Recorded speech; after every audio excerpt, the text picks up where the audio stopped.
Welcome to Module 5 of our Photograph Preservation series. In this module, we'll be covering color photography. Color photography has been around for over 130 years now and been relatively accessible for decades. Not only are photos fun to take and look through, but they are one of the ways in which we share our memories of the past. Memories, whether they be embarrassing or heartbreaking or joyful, that are often trapped under semi-clear plastic or locked into little adhesive corners in albums. These albums can be old ones filled with photos by an older friend or family member, or a modern album that has been printed or been filled with printed digital photos. Both the new and old albums serve to remind their holders of the past and to share that past with others. These albums, or in some cases random boxes of photos or slides, invariably get handed down from one generation to the next.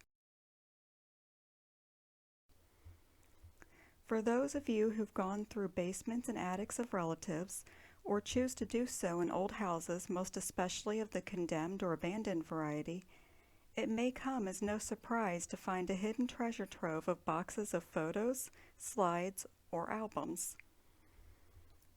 Whether handed down or found, you've now got a bunch of new-to-you photos. Now what? Do you want to keep those photos, give them to someone else in the family or a friend of the family? Are any of them damaged, and if they are damaged, are they important enough to pay a conservator for repairs or stabilization? We've already talked about identifying photograph types and storing them, but color photos in particular come with their own unique challenges. It may sound nice to chuck those photos into a storage unit or back in another attic or basement, but it's also a reliable way to eventually lose them. Mostly because color photos are touchy. They like their environment to be nice and cold and just the right amount of moisture in the air. They're also usually made of paper, so like other paper, they'll bend and fold whatever way they're tossed. And like other paper, it takes a while to coax them into lying flat. You all may have noticed too that those older photos look a little different. They can be faded or stained yellow or gone all pinkish. This has a lot to do with how they're stored, but also with what they were made of. Take those photos from the 1950s, 1960s, 1970s, and 1980s, for example. They're not all faded or pink or stained. Some look as good or nearly as good as a photo printed today. Others look like they've seen better times. To better understand color photography and what affects its longevity, why don't we start with the history of color photos in general before diving into the mechanics and handling of them? With that in mind, here are the key points we'll be covering. A quick timeline of color photography, additive and subtractive color, slides and transparencies, the most common causes of deterioration in color photos, saving your color photos for the future, and how to properly store and handle color photos.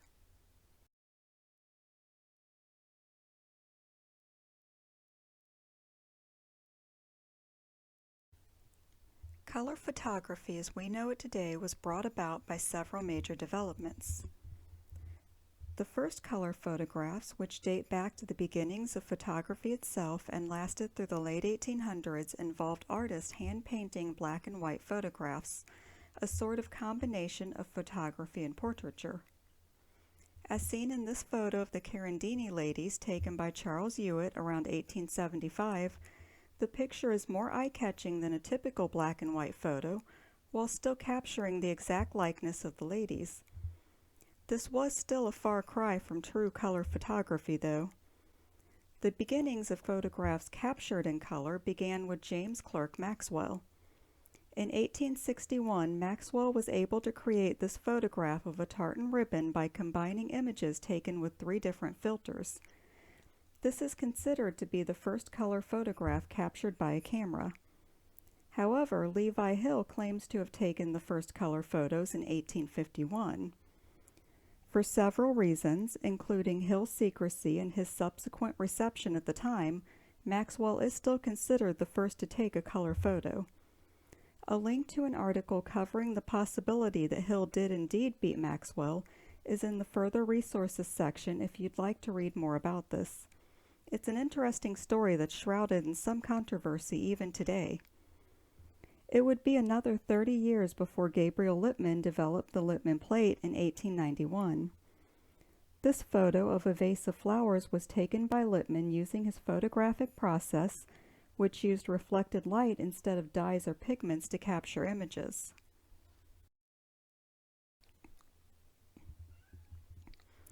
Though Lippmann's plates were used for color photography for a time, the first commercially successful process was manufactured by the Lumiere brothers.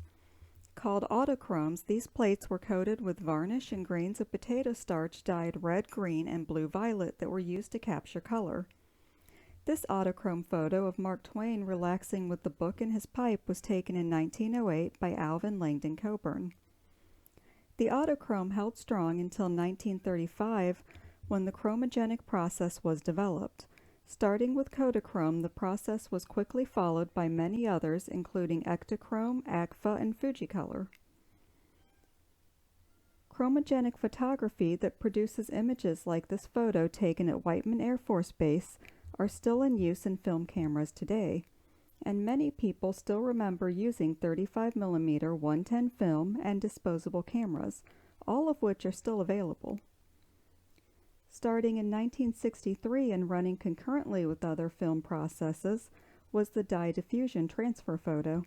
The most common were Polaroid, Ektaflex, and FI10. These cameras worked by developing the image directly onto the film after exposure. If you've seen a film or a show from the 1970s and 1980s, you may well have seen someone use a camera where the picture pops out or is pulled out after being taken. This photo of a staircase at Merrimack State Park was taken using a Polaroid Joycam, and like other Polaroids, it has the signature border around the picture. Similar to Lippmann plates and autochromes, the picture you get is a one-off copy, though. Photos are generally made using one of two methods, additive color and subtractive color. The first photographs, such as autochrome, were made using the additive color process.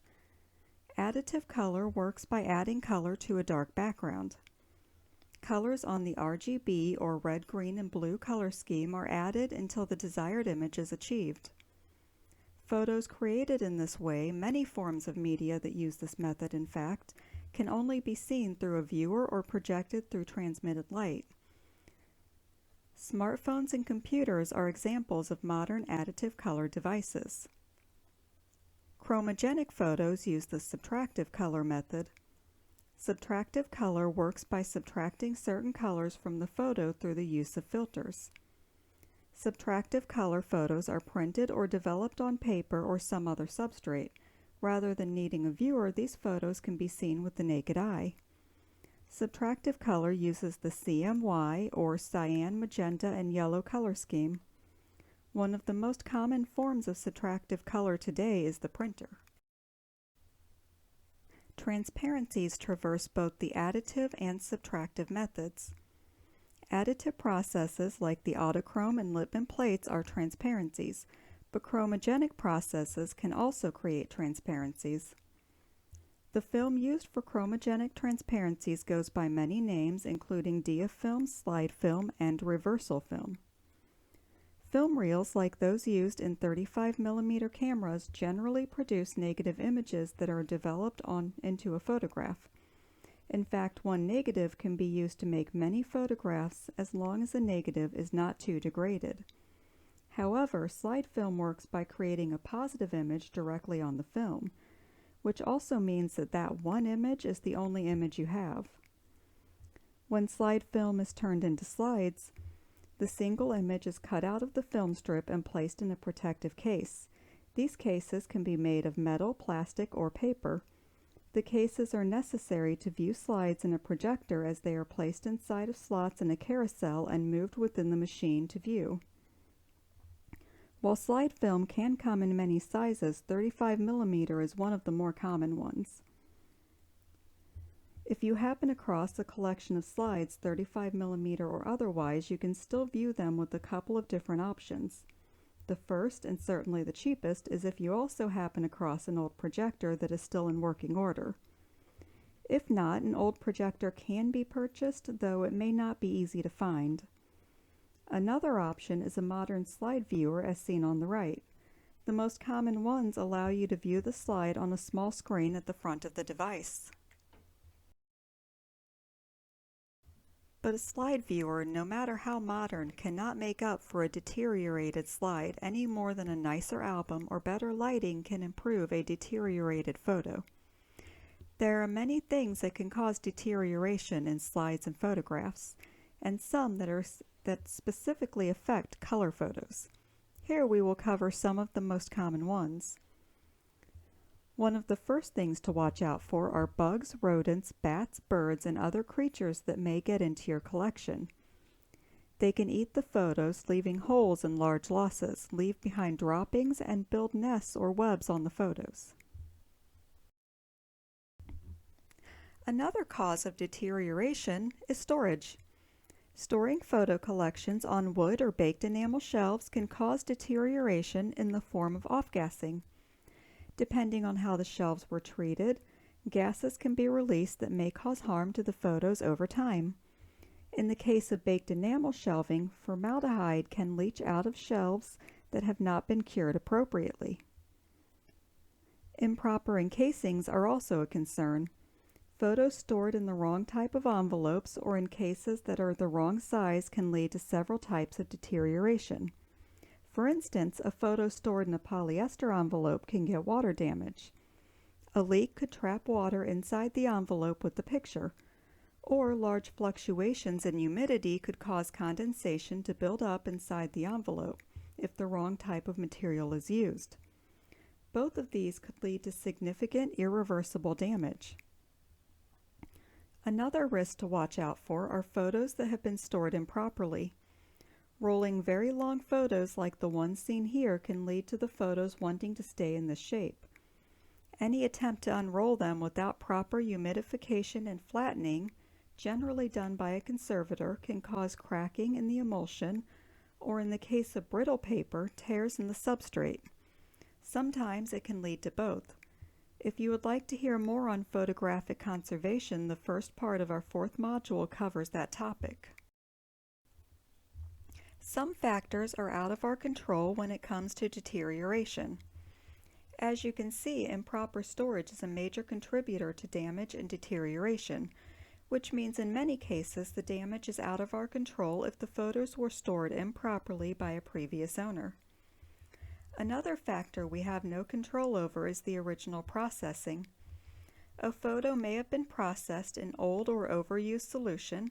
It may not have been left in the solution long enough, or perhaps the wrong chemicals were used.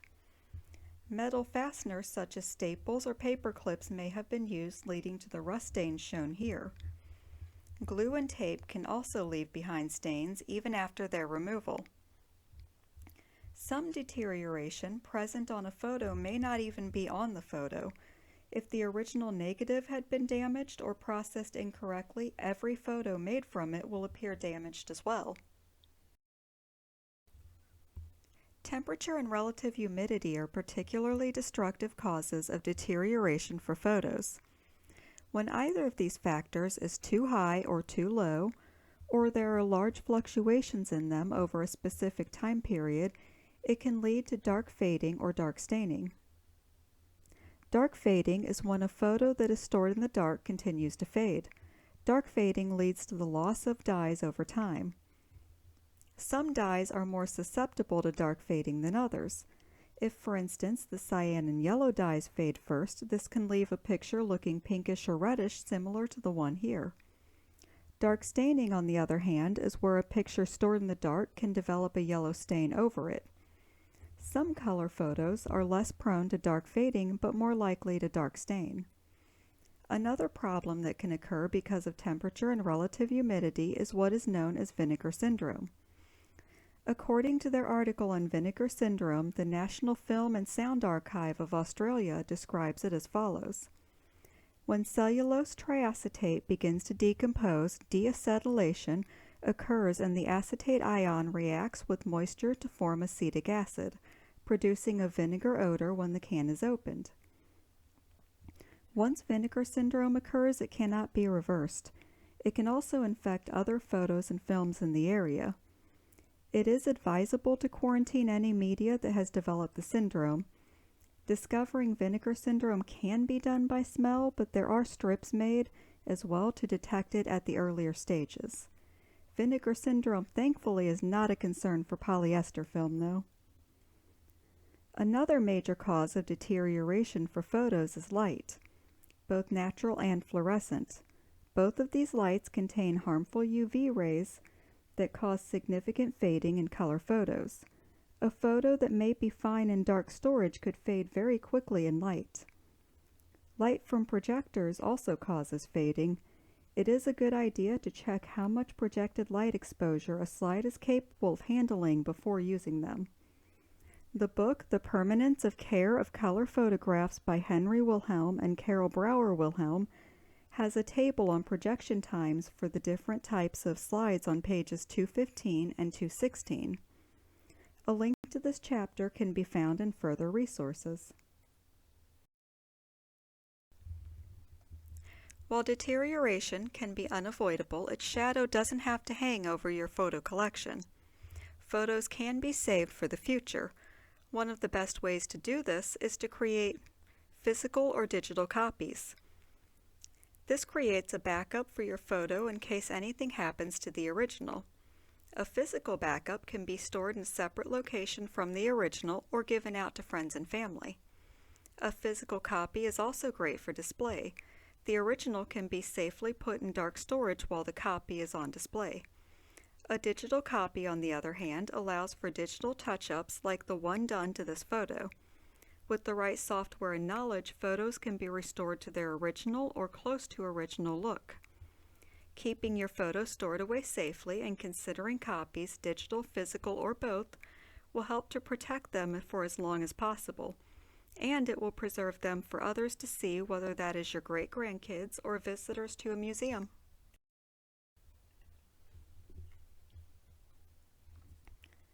With a little proper storage and handling, your color photos can be protected from many sources of deterioration. The first and easiest way to protect photos is to wear gloves when handling them. This prevents fingerprints from showing up on your photos and keeps lotions and other possible contaminants off the photos as well.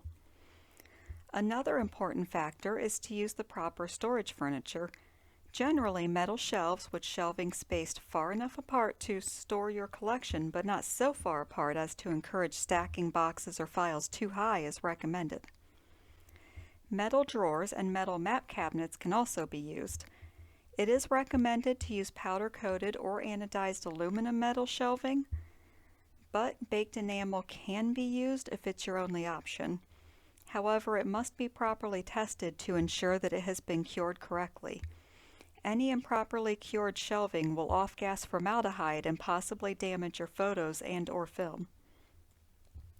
Storing your photos in the correct enclosures on these shelves or in the drawers helps as well. The best method is to use an archival quality box that is lignin and acid-free. Place each photo in a paper envelope, also lignin and acid-free, and store them vertically inside the box.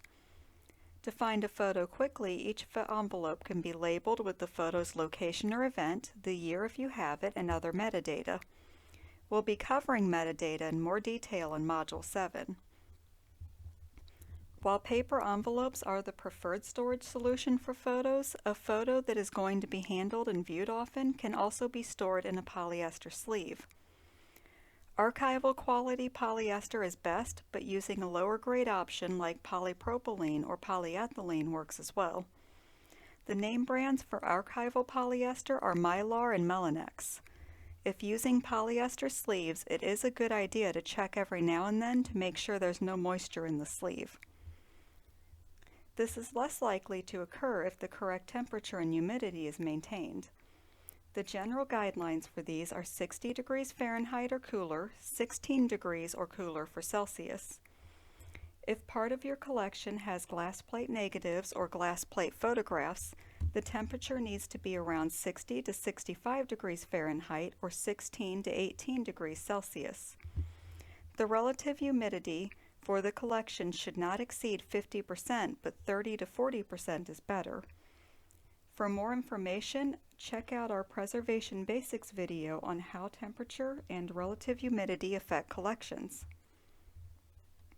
It may not always be possible to keep the temperature and relative humidity as low as necessary, however, in mixed collections, as other items may need different settings. In their leaflet, Care Handling and Storage of Photographs, Mark Russa and Andrew Robb say that it may be necessary to maintain 40 to 50% relative humidity to avoid placing unwanted stress on non-photographic materials.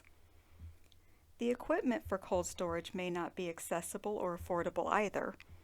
If cold storage is not possible, keeping your photos in a place where the temperature and humidity are at least stable will help. For this reason, avoiding attics and basements will help as well, as these are the most likely places to get excess moisture or temperature swings. Incidentally, polyester film only needs cold storage if the film is in color.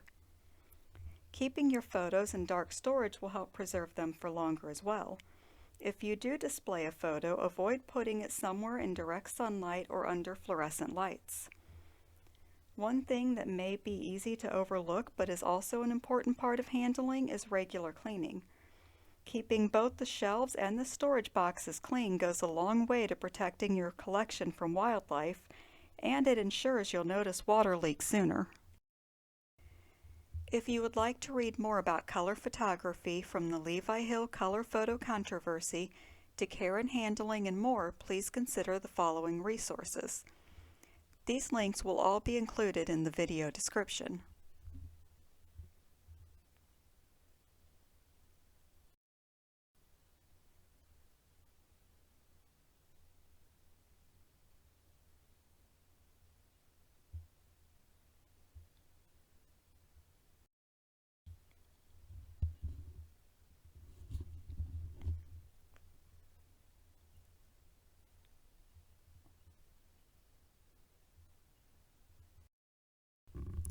Thank you for watching, and we look forward to seeing you again in Module 6 of our Photo Preservation series.